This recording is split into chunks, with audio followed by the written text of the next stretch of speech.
It's great to see you both. This is a good way to start. In the green room when we were talking, we won't talk about what we were talking about. Stacy, Kim, thank you so much for joining this morning. Kim, I don't know where you're based, if it's still morning, but Stacy and I are the cool West Coast kids, right? I think. No? East Coast, so same time zone as Stacy, but it's Wait. All right, Stacy, you're East Coast. Forget it. I'm the cool one. Okay, that's right. I'm the Floridian in the group here. That's right. You're a Floridian. I've been there. Well, it's great. It's great to see you. Yeah. No, it's good. I grew up going to Marco Island all the time, so I know. It's nice. Don't want to show off. Anyway, thank you both for joining. This is such a delight. Stacey, I wanted to have you guys on for a while. I actually, you had some posts about like your new suite of AI stuff, and I couldn't resist. So we're going to come to that. But I first want to get proper backgrounds of both of you. If you also want to dovetail, give a little bit about the history of Domaine and what Domaine does, please do. But really want to hear a little bit how you guys got to where you are right now. Stacy, I'm going to start with you, and then Kim, I'll turn it towards you. So take it away, absolutely. Please. Thank you so much. So honored to be here. I have been just chomping at my invite, just waiting, Aaron. So thank you. I'm so glad to be here. But yeah, I am our director of CRM and Lifecycle Marketing at Domaine. But I have been in this space for going on 18 years now.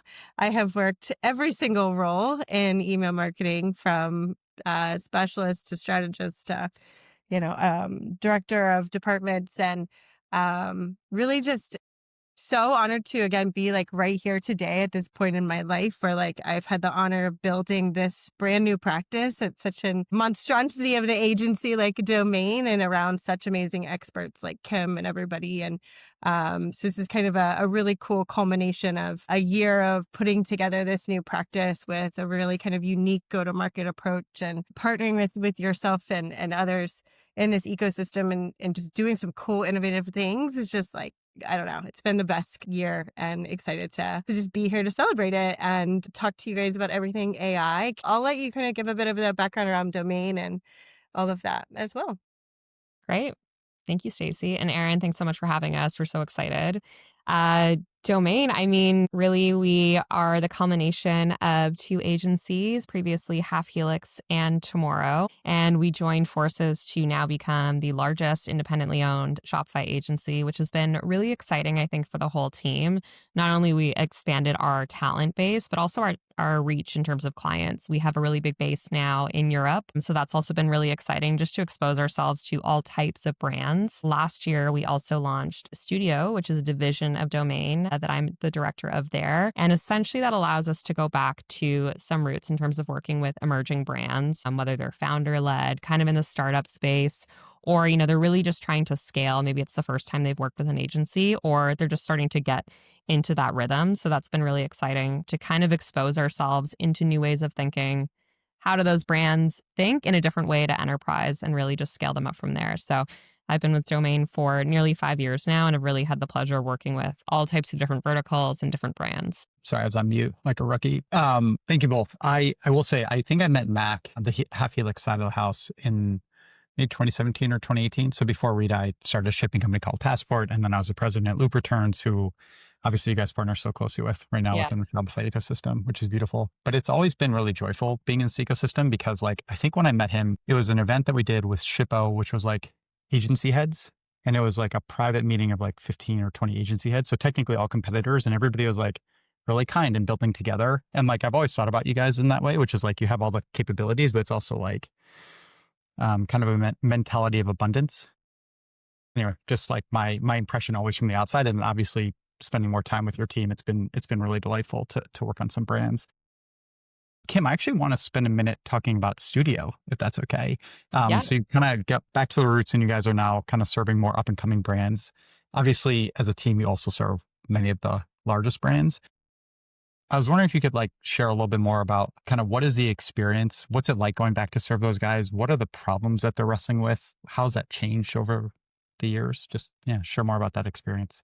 Yeah, definitely. I mean, I think we're really fortunate to be able to create this division within the agency so that we can curate that offering, and really having the team that's kind of focused on that. They are really dialed into, okay, we have clients who don't necessarily have the largest budgets that we see on the enterprise side of things, but we can still provide a lot of value. I think the really big benefit is, as a brand who's trying to evaluate an agency to work with, they might think maybe we're too small for Domaine, and that's really not the case. We wanted to really bring to light that we can still service these clients and provide a lot of value. So I think one of the really fun things is you're involved with a lot of these founders. They're on the calls, whether that's in design, on the CRM components. They're the ones that are actually making the decisions. And it's really interesting to kind of be able to have those conversations with our team and also expose them to the people that have started these. Are the types of problems that the small guys are facing today like fundamentally different from the enterprise guys, or is it still same like, hey, we're great at our product, but now we just don't know how to like tell the story to our customers and kind of the end-to-end technical side? Or Yeah, I would say there's definitely crossover in terms of problems that they're trying to solve, but there's also this level of, we don't know what we don't know. And if you're working with a larger brand who's maybe been in a similar vertical, like what are things, larger brands might have more money to experiment with certain things, and smaller brands don't always have that type of budget. So for us, it's really able to be like, maybe that might not necessarily work the best for you. If we're really focused on driving conversion or brand awareness, we tailor our approach to that and really just dial into those goals. I think another thing is also being able to provide stability that maybe some of these brands might have worked with freelancers prior and it's a little more ad hoc. And now we're kind of introducing a little bit more stability through that sense in terms of how we work and just the robustness of features that we're delivering. thank you. All right, Stacy. Well, if you've signed to chime in here, please do. And then I've got a follow-up, but go ahead. Yeah, I was going to say our event that we did this year, Curated, was a really cool experience to be able to see brands large and small interact with each other in person and really like ask those questions to our different panels and like just really bounce ideas of each other and even like have dinner next to each other, like they're just being able to make, networking as well as get that kind of experience. So just something really cool I've seen with our studio offering as well. And definitely some commonalities between, the problems that we even see on the CRM side as well. But no, it's been really cool seeing that the studio offering, not allowing us to not turn away brands because of their size and their budget and being able to help them, bring their dreams to life and then grow that revenue bridge to enterprise is kind of the ultimate dream. Yeah, one of the things I used to think about, and again, it's been a while since I've been a brand owner, but I lived it for 10 BFCMs, so like I still feel it in my bones. That's like 100 years. I know it's like whatever cat. I don't know. I'm allergic to cats, so I don't know how many years, but a lot of cat years. It's morning out west. I'm sorry. One of the things that I used to be able to do is be like, look, if you're starting your brand, hey, look, use Shopify, use Klaviyo, use Gorgeous, use Loop, right? Like there's Yahoo for reviews back in the day, and now there's this proliferation of like amazing technologies. In the same way, there's a proliferation of brands, is it's easier than ever to start a brand and you can find that niche audience. When you guys are serving your brands, do you come with a list, or is it much more like you're doing the problem finding and saying like, cool, like you have this issue, there are these 100 technologies that you could use? And also, does that differ between the big guys and the small guys? Like how much is playbook and how much is like at this, you know what I mean? Like, sorry, it's a weird question, but what really works and what doesn't. How insistent will you be? I guess maybe on that tech stack side. Yeah, I would say that we will be pretty opinionated in terms of we've seen what works. We know also certain tools are better for certain brand sizes. So whether that's in terms of what their pricing looks like as well. So we're always mindful of that. It's not like a one size fits all. And then ultimately to the second part of the question, yeah, they do come to us with sometimes, hey, these are problems that we have. And we don't, we kind of look at it holistically. Okay, there's these problems, but there also might be these other things that are a symptom of that or are causing that. So we really try to approach that holistically and provide additional value on top of that. Okay, these are your current problems. Let's rope in other team members, whether that's CRM, the design side, and try to approach it more thoughtfully instead of just like Band-Aid fixes on top of everything. And Stacy, on the CRM side, I'm curious, like, are you, hey, look, here's a suite of tools that we think are best in class? Or because you have brands coming to you from all different backgrounds, I'm sure, with all tech stacks to begin with.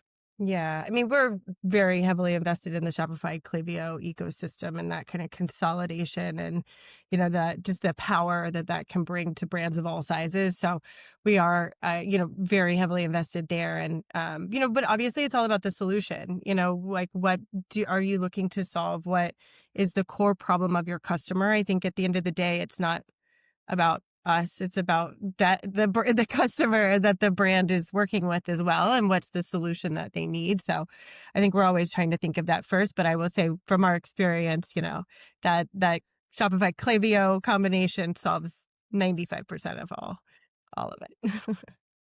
I'm sorry to try to steal all your deep insights, but I still talk to a lot of brands and I want to sound wise. So you guys giving me the like shortcut is really, really helpful. Before we get into BFCM stuff, I'm curious, like, and sorry to go into AI, right? Because like, but let's do it. What are some big challenges that people are trying to solve right now? And is it they're trying to figure out how to use AI in their tech stack, or is it irrelevant to AI and it's more like if there are tools that leverage AI that they're paying attention to? I'm curious, like thematically, or you know, even in let's just say thematically, like what are some of the biggest challenges that your brands are kind of running into right now? Yeah, I think Stacy and I were chatting about this the other day, and I think what's been really interesting is seeing the adoption of AI. Probably about a year ago, there was a little bit more nervousness, like, what is this going to do? How is the data being used? But now through the maturity of it and so many tools, people are not only using it on site, but also like personally in their professional lives. And they're able to kind of see, okay, I'm actually able to do things more efficiently or, just see the output of these types of tools. And now we're seeing more adoption. And now the questions are, hey, could there be an AI solution for this that we have looked at, and particularly as we look at any sort of like tech implementation? Because if it can sit on top of and not necessarily impact performance, that's great. That's like an amazing solution that we would want to take advantage of if it's improving that customer journey or exposure of anything. For you guys, right? Because there's two sides to it. There's your clients, and then there's obviously their customers. Yeah. How is Domaine thinking about leveraging AI? Is it truly going to find the best in class solutions that you can then go implement or educate your clients on? Or is it even how you guys are building and deploying? I would say it's both. We're kind of like AI centric on both sides of that, whether it's what tools exist out there, how are they working for our clients, and then also like what are we building internally, whether that's for internal workflows that we're starting to make ourselves more efficient, but also thinking about any sort of proprietary tooling that we can introduce to our clients. Thanks. Yeah. Stacy, what about you? It's this like combination of efficiency, like finding efficiency of productivity and using AI in that way, as well as like innovation and scaling. I think the thing from the brand side that we work with a lot of clients on is how should we use it? How should we implement it? How should we test it? Like how far should we let it go? Also, right? Like a lot of enterprise brands we work with are, design and branding focused and want to have that bit more of that control over it.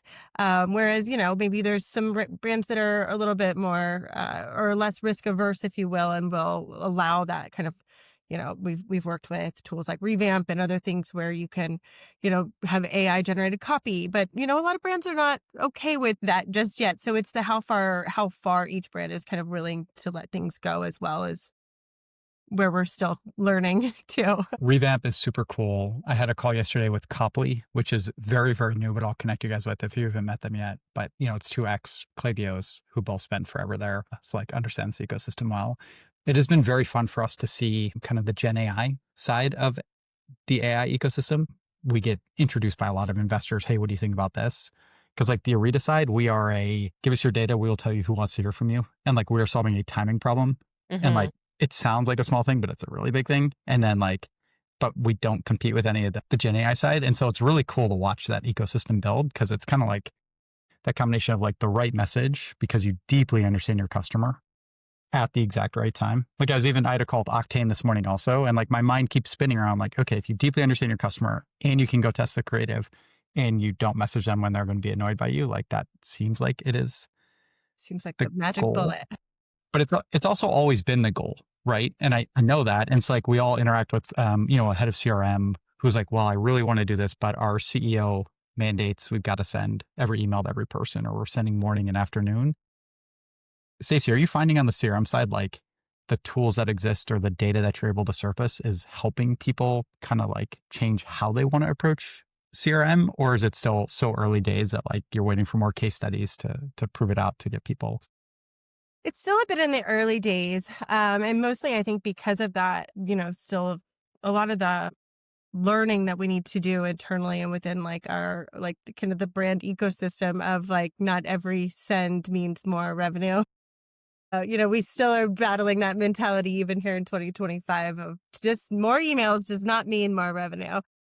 So we still often have that conversation, unfortunately, but in the AI component, I think we're still very much in early days, but have seen some incrementality from just an engagement perspective early on.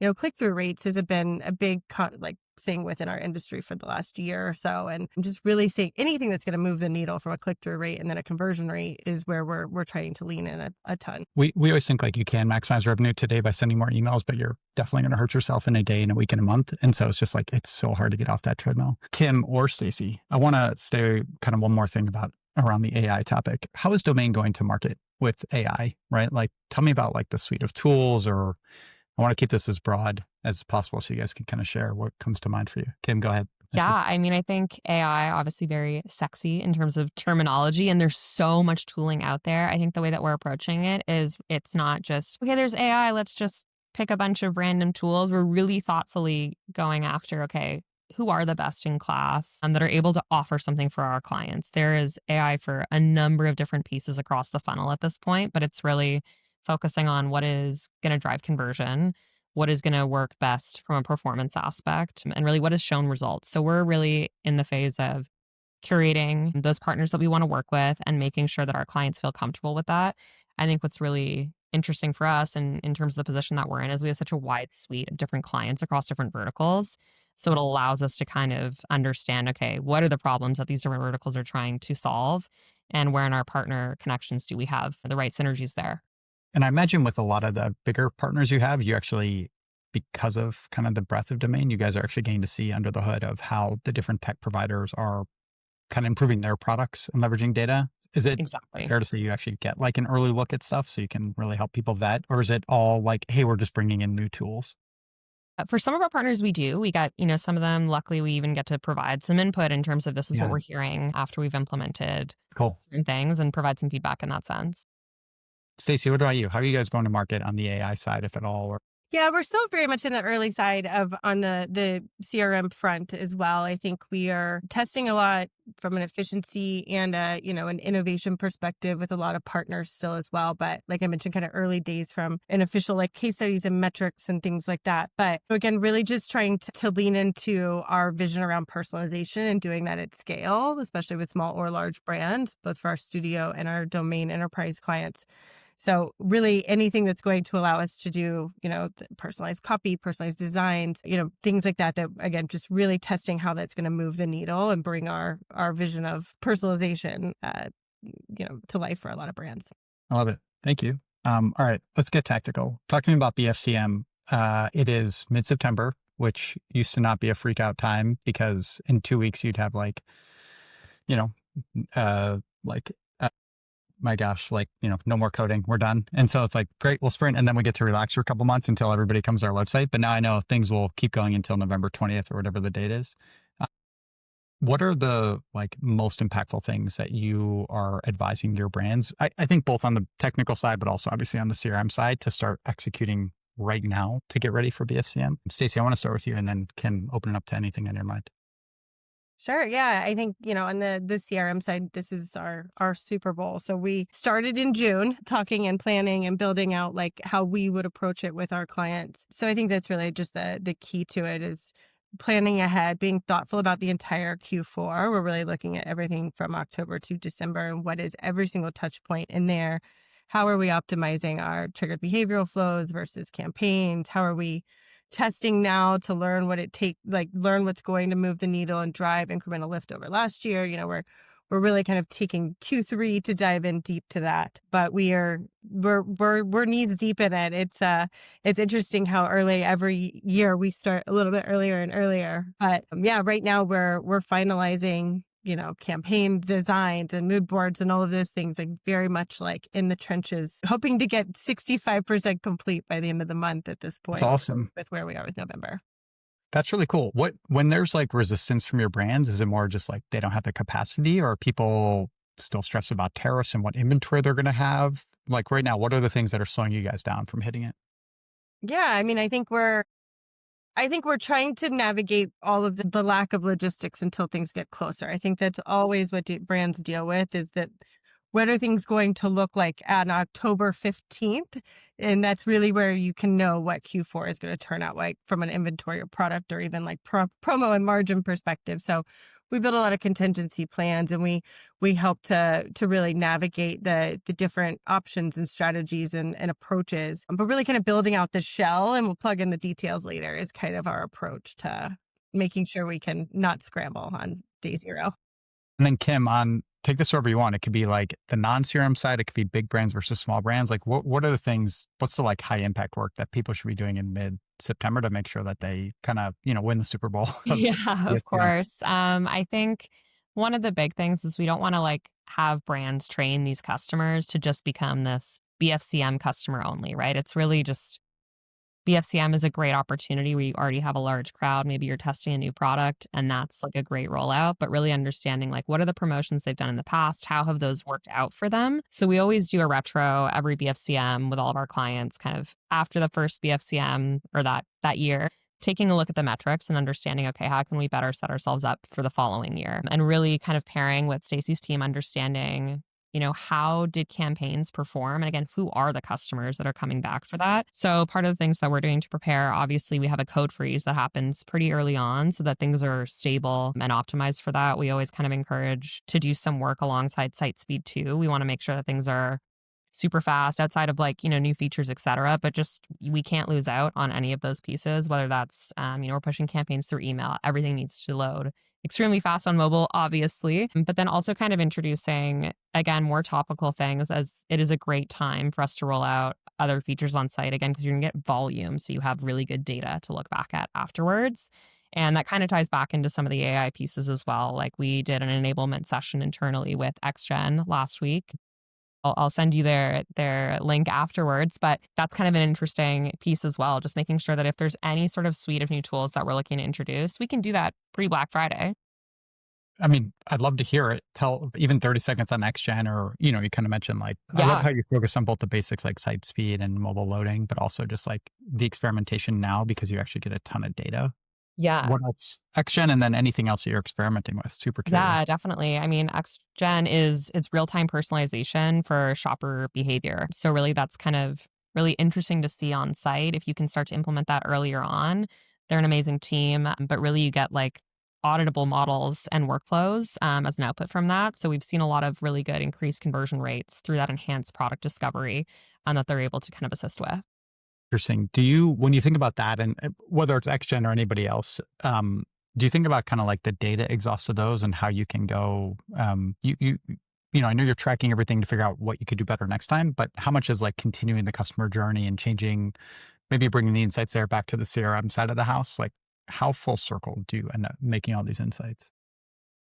Yeah, I would say definitely full circle. I mean, we work with our clients even to the extent of understanding their marketing calendar. Sometimes they're like, you need to know when we're doing a pop-up or whatever. And of course, we would love to know because we can kind of start to help guide what some of those roadmaps could look like because we want to make sure we're capturing as much data omni-channel as possible to be able to provide that in-person experience back to online. And I think that translates pretty well over to CRM as well. Stacy, I know your team's kind of always deep in kind of understanding all the numbers there.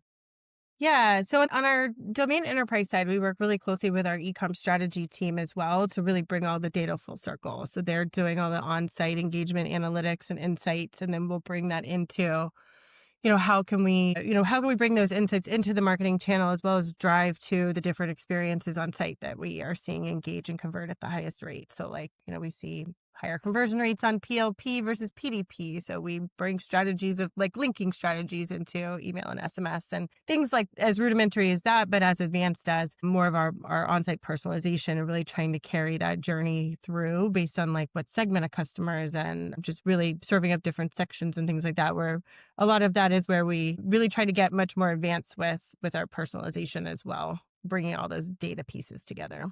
It's really cool. I didn't realize you guys had the e-com strategy team. Like obviously you do, but I think even thinking about like all the different roles you can play and to bring it all together is pretty wonderful. All right, I want to stay a little tactical for a couple more minutes on BFCM stuff. Maybe an unfair question, but what's like a counterintuitive BFCM strategy that you've seen work for big DTC brands? Like what are the places where maybe somebody should try to break the mold right now versus just, hey, run back the playbook, it worked before? I'll take this one if you want, Kim. I'll let you have a minute.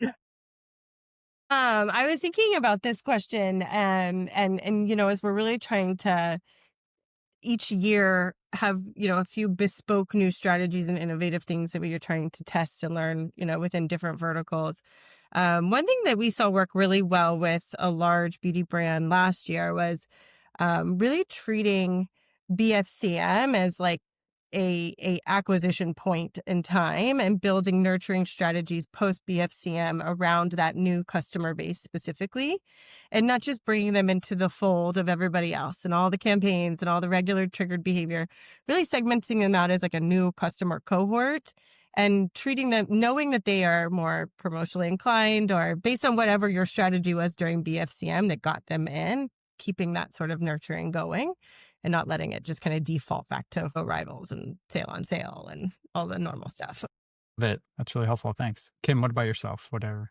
Yeah, I think an interesting thing that we are seeing a little bit more of on some brands is this idea of an exclusive product drop, which sometimes they reserve to be, let's get a lot of hype around this product on BFCM, but instead it's let's only reward our loyal customers. So kind of it feels like, oh, are we excluding ourselves? But you're really just strengthening that team and also capturing people that maybe weren't necessarily members or subscribers to be highly engaged for that product drop that might be happening on BFCM weekend. I love it. And so for a subscription brand, it would be your longtime subscribers or any subscriber. But for a regular brand, it might be, how would you think about like somebody who's purchased 3 times or somebody who's kind of explored the catalog? Yeah, maybe, they've been a long-time subscriber. Maybe they've done a couple of purchases, but still it's like strengthening that. Whether that's so we're seeing a lot of personalization gearing up for holiday in like physical personalization of monogramming, pieces like that. And it's like maybe that's only available to, your core customer and really providing that bespoke experience for a later rollout to the wider group, but really just strengthening that core customer base.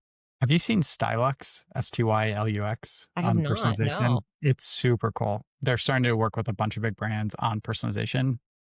My brand back in the day was a print on demand company, and so we did corporate gifting, sports licensing, but also like I have photos of both my daughters on a watch. They happen to be giving me the middle finger. I don't know, this will actually show. It was by accident, I swear. She didn't actually That's mean it. amazing. Oh my gosh, this is adorable. Very, very chubby. Yeah, but like, so I've always been really fascinated by the monogramming. One of our favorite brands is Kuyana. I don't know if you guys know those guys, but like they've always done monogramming, and I just think it's such a small thing you can do to like really that really makes a brand sing. It makes it feel that much more special. It does. And I think there's been so many explosive campaigns around it. The LL Bean boat tote has come back with a vengeance, largely around their personalization piece. And a lot of brands are kind of taking cues from, okay, people want to be able to monogram, whether for themselves or for gifts. It's like a great way to kind of personalize the product that you're already offering. Kim, I have a feeling we should share a bunch of different technologies that we both are interested in. Yes, this is cool. I'd love to. Yeah, we'll find more time.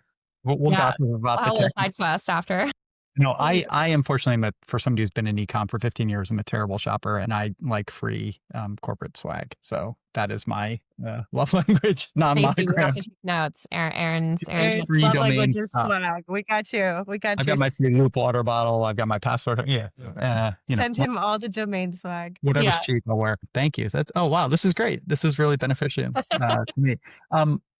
I kind of want to stay on personalization because we keep going back to it. So Kim, you've obviously thought about this a lot.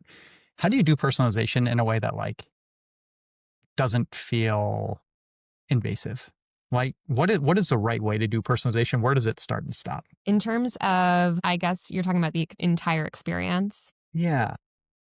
I think it starts as early as the emails, pieces of it, but really on that online journey, we're seeing personalization in so many different aspects, whether that's with a chat agent, like even incorporating better chat agents. So someone's not immediately saying, get me a real person, that frustrating response when you're on the phone or on web chat.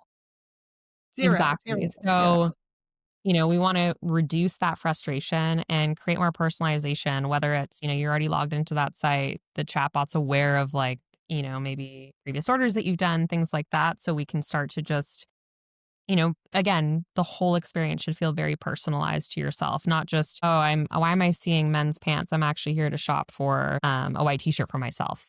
I love it. And then if you think about some of your brands are like online, offline, right? Like some of them are retail brick and mortar stores. Is it the same thing? And like part of Shopify Unified Commerce, I assume kind of ties very much into the personalization experience.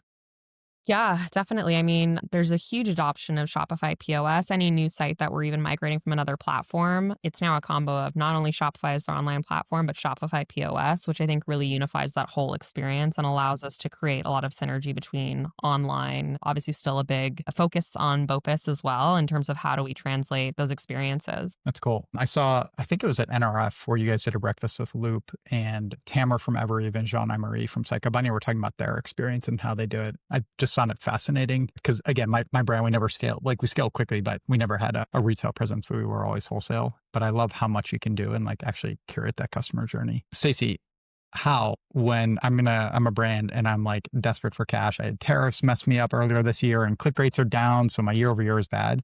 How do I not burn out my list during this period where like my CEO is like, my God, we need more money. Go do it right now. Like what are the, I don't know, what are the guardrails? Like how do you use data to help people not kind of come out of BFCM in a much, much, much worse place, but actually thriving? Yeah. Well, my number one go-to is always Orita. Go get your free audit from Orita. No, but I think it's really understanding your customers' tolerance for messaging and understanding that before you go into BFCM and not fatiguing them during. So we like to look at obviously segmentation in the human way. We are looking at opens, clicks, active on site, order rates, all of those at different thresholds of frequency over different timeframes, and really trying to understand like how often is someone opening X amount of messages? How often is somebody clicking versus ordering?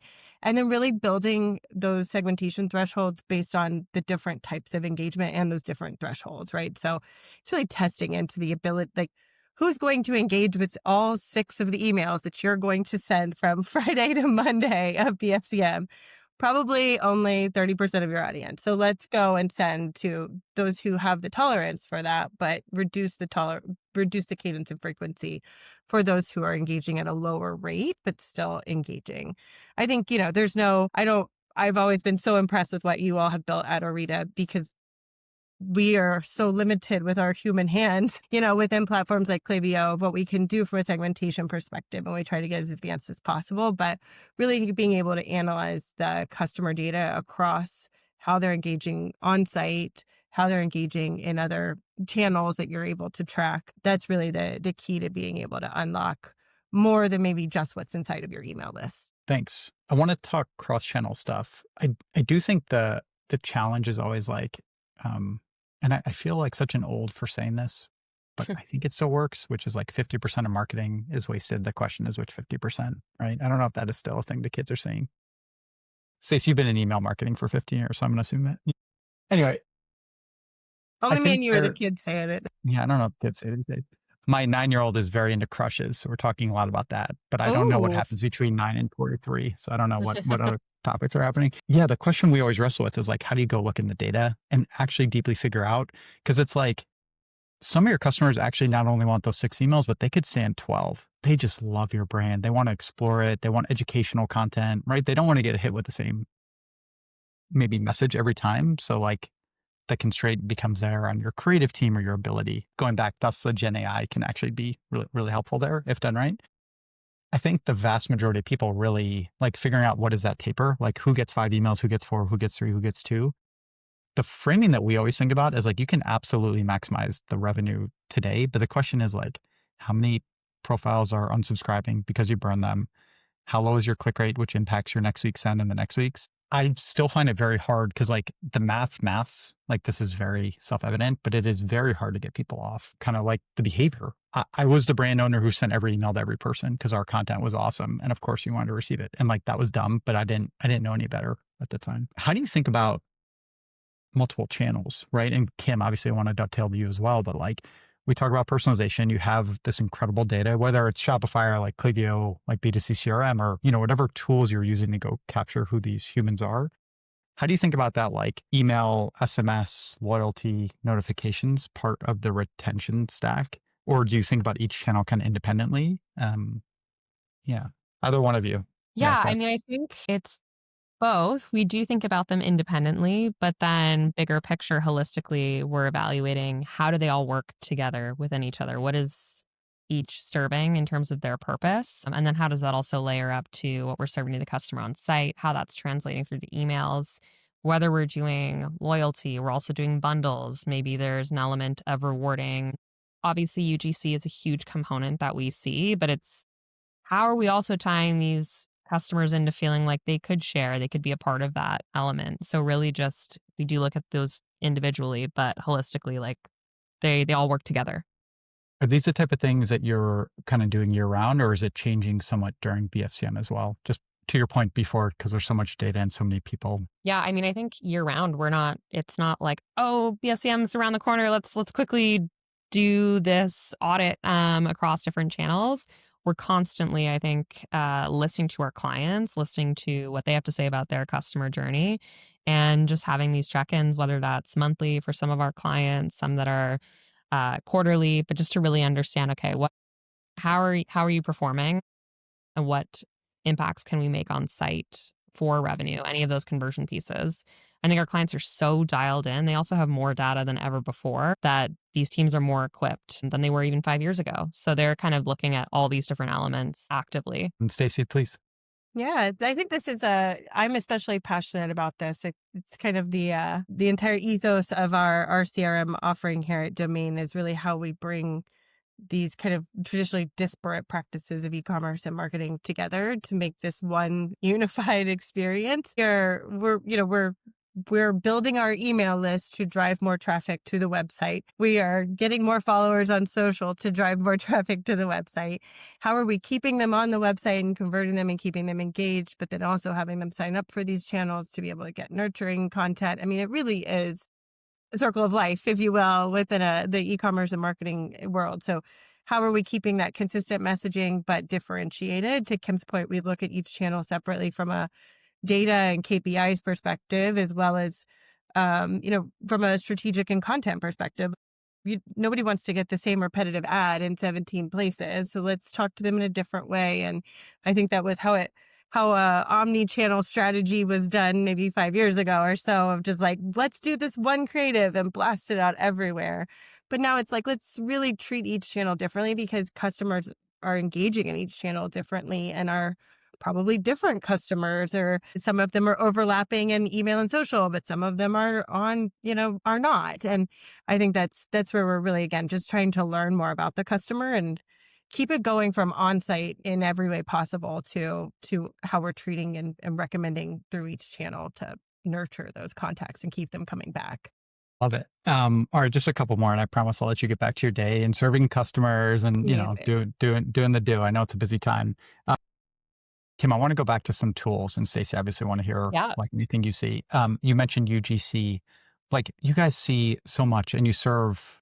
I mean, maybe you can even rattle off some of the brands you guys serve. I don't know who's public or not, so I'm not going to say it, but just like the audience has a sense of context, and then just like for you to share, hey, these are the tools that we think are great. Yeah, definitely. I'll start with a couple tools. Obviously, we work with a whole suite of amazing partners, and maybe just more on kind of tying it back to the AI front. So, of course, XGen I've mentioned for that conversion piece. And then Zowie as an AI sales agent, we're really excited about, resolving a large number of routine inquiries. It's really reducing, like what we're really interested and excited about with them is their ability to reduce resolution time by, up to almost 70%, which is incredible. And I think that is something that really always ties back a customer.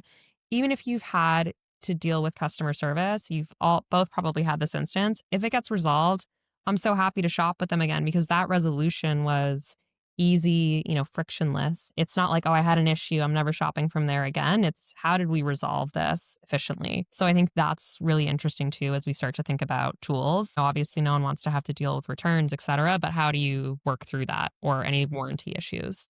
Anything on the UGC side, on the any up and comers, or anything on the like affiliate side, just like influencer side that are worth kind of calling out? I know you love all of your partners equally, so you can Yeah, also I mean, also kind of we've been really focused on kind of rolling out our AI commerce suite and another partner there, Tolstoy, of course, in terms of that. I was hoping you were going to say Tolstoy. Those guys are And great. you've walked me If right she into didn't, it. I would. I was going to lean in. I was like, what about Tolstoy? Like, does Doe count? Yeah, I mean, really, just seeing an extremely enhanced customer engagement and conversion through that personalized content. Again, I think that's huge. people consume so much content now, whether that's TikTok, Instagram, and really tying that back to on site. So you're feeling almost like you have that full experience on the site. And Tolstoy's been a great partner for us to work with for that piece too.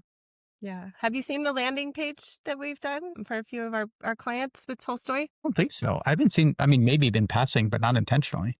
We'll have to share this with you and maybe more broadly too. We've got brought our personas offering into life with a kind of combination, a partnership with Tolstoy. So we build our personas, as you know, using Shopify GA data and our partner Faraday, who does the demographic second and third party data to help us build the personas. We've built our personalization strategies with our e-commerce strategist team and then myself on our CRM team. And then we've kind of come together to build these Tolstoy landing pages that really replicate that kind of TikTok experience. A lot of our beauty brands in particular have seen this boost of this massive influx of, younger Gen Z audiences coming from TikTok that are maybe converting at a lower rate, bouncing off site. So we're really trying to keep that bounce rate lower, keep them highly engaged on site by giving them a similar experience where they're not clicking off of something that's bright and shiny and moving and gamified, if you will. And then they're going to a black and white PLP with just a bunch of products on it. So we're really trying to keep that gamified experience alive. And we've worked with Tolstoy really closely to build kind of a templated approach that we can replicate for a lot of different brands. This is analogous to when you start a company and you talk to investors and they use fax machines to do this. We're going to use code. And so it's but to your point about black and white, and it's so interesting. And I had not tied these together, but it's so obvious. Obviously, Tolstoy is incredible. I learned about them a couple of years ago and I just see it popping up everywhere, which is cool. But we are literally seeing what you're talking about with some of our biggest, I'm not going to say the names, but some of the biggest beauty brands we serve for influencer, where it's huge amount of their revenue comes from TikTok Shop and specifically tied to drops. And then it's just noise. And the reality is it is extraordinarily difficult to, right? Because you don't get the contact information even for those people, right? So you can use a de-anonymization tool and you can bring them back, but it's how do you actually just create a wow experience for them on the site? I also go back to the brand side. I think about how do you do that on the packaging side and literally the entire customer journey. Mm-hmm. Kim, your comment about Zowie, which I know by name, but I've never, and maybe I've experienced, but I've never thought deeply about. I couldn't agree more. I think the CSAT side of running a brand is forgotten, where it's everybody's okay. How do I go convert? But one of the things that we thought a ton about at Loop was the goal is not just to convert. The goal is to retain, and your conversion rate doesn't matter. It should be your net conversion rate, which is Kim orders. If she returns, does she exchange? Is she happy? Does she come back and repurchase, even if she just returns that first one? And tying together that and then customer experience is so crucial. I love that you guys are kind of leaning in there. Yeah, I think it's always an opportunity that we think about if clients have a ton of returns. Okay, why is that happening? Is there an information piece that we need to address, whether that's through design, any element there, but then also it's a really valuable second touch point to engage with that customer again. And, Amazing. We can really take what seems like a negative thing and really this is now your second chance to communicate with that customer. 100%. I have so many other companies I want to connect you with. You guys got to check out 2boxes on the logistics side of returns. There's some cool stuff. And you get a ton of data and that you then get to bring back. Okay. 2 more questions. I promise I'll leave you alone. The first one is BFCM is coming, but after that, I think there's another year and we're going to have to keep doing stuff. What are some trends that you are excited to dig in on, or some problem sets that customers have right now that you're kind of looking forward to, or you see coming around the corner that's going to be more thematically important in 2026 than maybe it is right now? Yeah, there are a lot of trends. I think a lot of our clients want to explore loyalty, and whether that is through some element of subscription. And often we think of subscription, we think of whether coffee's a really easy example that kind of comes to mind, of course, but then it's how can we actually create some sort of subscription model or engagement to keep clients interested in products? So I think there's an interesting element there, and it's not necessarily that you have to buy something, but how am I engaged to trigger that purchase, whether it's through some sort of benefit to the customer. The customer always wants something. So kind of reinventing how we think about that. So that could be experiences hey, once a month you get to sit down with the founder, or we show you our factory and how we manufacture the thing, or our packaging designer, or it could be or maybe meetups. it's yeah, if you have a handbag client, maybe there's, bag charms that are kind of like interesting that you can kind of extend that product catalog without getting too far away from what you traditionally offer. But some interesting components there just to really increase that customer value. You just send your customers Crocs gibbets and you're like, check this one Yeah. out. It's a How did rainbow. you You'll love know? it. There's a very cool startup called Redeem, which I don't know if you've seen, but you should check them out. That is doing this for some really heavy hitters for a small Cool. company. Yeah. Check those guys out. Okay. Stacy, sorry to put you on the spot. You can also just be like +1 to what Kim said, or any other trends that you're kind of looking into. My mind kind of always goes to like the operational side of what I Yeah. do as well, kind of running the department and how we scale. I think, and it also translates into scaling with clients and with our brands is, how can we just get more efficient at what we do? How can we scale personalization using AI, using different tools? I'm really intrigued by a lot of what we're testing and with like new Klaviyo functionality, the newness in our space right now that hasn't always felt like that. I guess maybe over the last few years, like the CRM space maybe wasn't even called CRM for a long time. And like, everybody's always had that phrase in the back of their head of like email is dead, but it never is. And, everything's just it feels like a really big moment of newness. I'm just excited to see where we're going with like RCS and even from a compliance perspective, like not so fun and shiny side of things, but like there's just a lot of change coming. And I think to Kim's point, there is always that extra value add that we need to find strategically for the end customer for each of our brands. And what that is uniquely for each client is always like what keeps me up at night, but also excited to come back to work tomorrow. I feel like it was MailChimp and then it was Klaviyo. And Klaviyo was such a big shift in how you think about it. And then it was Yep. kind of quiet for a while. And Yeah. now couldn't agree more. I mean, Like Aaron, RCS, I started working in exec Target like 1.5 million years ago look at and saw you, the show death in off. Toronto. So I feel like we're all like, Yeah, it's just, that I was love the it. really exciting peak of time. And now I'm Yeah. there again. Yeah. But yeah, I couldn't agree more with like how many opportunities there are. Yeah. I always think about it like no tool matters. It's like, what problem are you solving? Right. And like, what is the job to be done? And there's just like, I think there's always been an acknowledgement of these issues or these opportunities. And now there's actually people building to solve them, which is pretty cool to see. We also, by the way, speaking of things, people say email's dead. We have a very robust direct mail business. We partner with Postpilot. It's awesome. It turns out when you get a postcard at the right time and you look at it, you have a very high open rate because you're like, should I throw this out? And then you're like, oh, 20% discount of this brand I love, but I forgot about. Like it can be wildly impactful too on the like, Absolutely. what's old is new again. All right. Last question before I let you guys go. What advice do you have? And you can take this either for a marketer or for a brand that you just want to like tell everybody right now. Kim, I'm calling on you first. That I would have others. Your I have absolute so much number one advice. piece of advice, not like, like sleep better, like rest. Take Yeah, care of I yourself. would say my number one piece of advice is, there's obviously so much happening. Don't just like look to the next brand and say, okay, we're going to copy that exact piece and in a panic try to implement something last minute.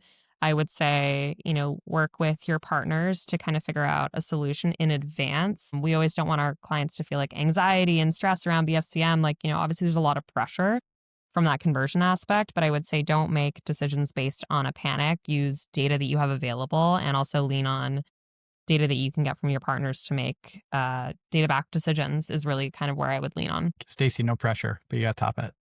No pressure. I might get a little existential with this one, but this is my nature. But be curious is kind of something I remind myself, I remind my kids in life, as also in business, from both a marketer's and a brand's perspective. Just be curious about who your customer is. Read the data. To Kim's point, like that's the end all be all. We all have new ideas and new strategies and new things we want to test and learn. But at the end of the day, it's the curiosity about your customer that we've seen win every single time. So be curious and learn more is all. Thank you. Last question. I realize where can folks find you? And it can just be like domain.com or what's most useful if brands or tech partners or anybody is trying to get in touch. Yeah, Yeah. I would say meetdomain.com is a great way to explore some of our work too. Our team has put together a beautiful, index of all of our case studies. So if anyone's curious about some of the work that we've done there, there's a lot of great information. And obviously on LinkedIn, where Obviously all the on coolest LinkedIn. kids hang out. Thank you both. This was really wonderful. I appreciate you taking your Yeah, it time. was great to chat with you. Thank Cheers. you. It's been an honor. Thank you. Bye.